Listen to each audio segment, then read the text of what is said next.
Hello friends, Captain Addy here and welcome to the channel. Today I will take you through the build review of the Audi Quattro by B-Max. A quick history lesson. The Audi Quattro S1 E2 was introduced at the end of 1985 as an update to the Audi Sport Quattro S1.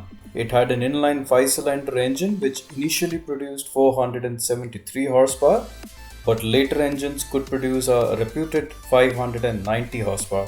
It also had an aggressive aerodynamic kit which featured huge wheel arches, very distinctive wings and spoilers at the front and rear of the car, and were capable of generating about 500 kgs of downforce. The car also had water-cooled brakes. The weight was down to 1090 kgs. The S1 boasted a 0 to 100 kmph time of 3.1 seconds. Some of the cars were supplied with a power shift gearbox, which was a forerunner of the DSG technology. The S1 E2 made its debut at the 1985 Rally Argentina. This car changed the face of rallying forever.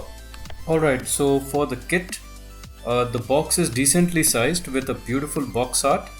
Inside there are 2 black, 4 white, 1 chrome and 1 clear sprue. There are vinyl tires and there are 2 decal sheets and a colored decal placement guide. Instructions are on a black and white A4 sheet. The molding is sharp and there appears to be very little flash and no sick marks.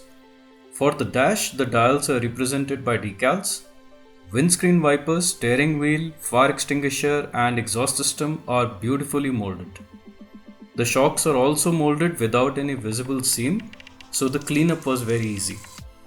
The roll cage was easy to assemble and had nice locating pins. The transmission molding is very nicely done with bolts molded nicely on the bottom of the engine, which is a nice touch. Although the kit doesn't have an engine and the bonnet is molded shut. The massive rear spoiler is a beautifully designed piece. It has multiple parts though. The end plates would definitely look better in photo etch. It is white plastic, so you would still have to paint it. The rear light cluster, headlight cluster and spotlights are the only chrome plated parts, and these were the nicest chrome parts I've seen till now. Clear parts are beautifully clear with no distortion whatsoever. Window border or beading is provided as decals, but I prefer to paint them. B-Max have captured the shape of the S1 perfectly here, and the car looks like an absolute beast, which it was. The vents are molded nicely and the doors and fuel flap are molded shut. The body also has fastener detail delicately picked out. There are some quite large sprue gates in the front and the rear screen aperture, so careful removing will be needed. Tires provided are vinyl again and are slicks, and they will need a mild cleanup of a mold line running in the middle. For the decals, there are 2 sheets of decals in the box. The first sheet contains the stripes and the colors for the model. So all you need to do is paint the shell white. The colors are spot on and beautiful. The second decal sheet has sponsor decals, seat belts, number plates and the other miscellaneous markings. Audi, like a lot of companies in the 80s, were sponsored by a tobacco company, and because of this the markings are censored.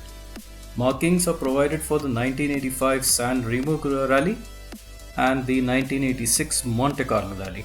As a conclusion, the kit is superb, barring a few nitty-gritties which aren't much of a great deal to sort out.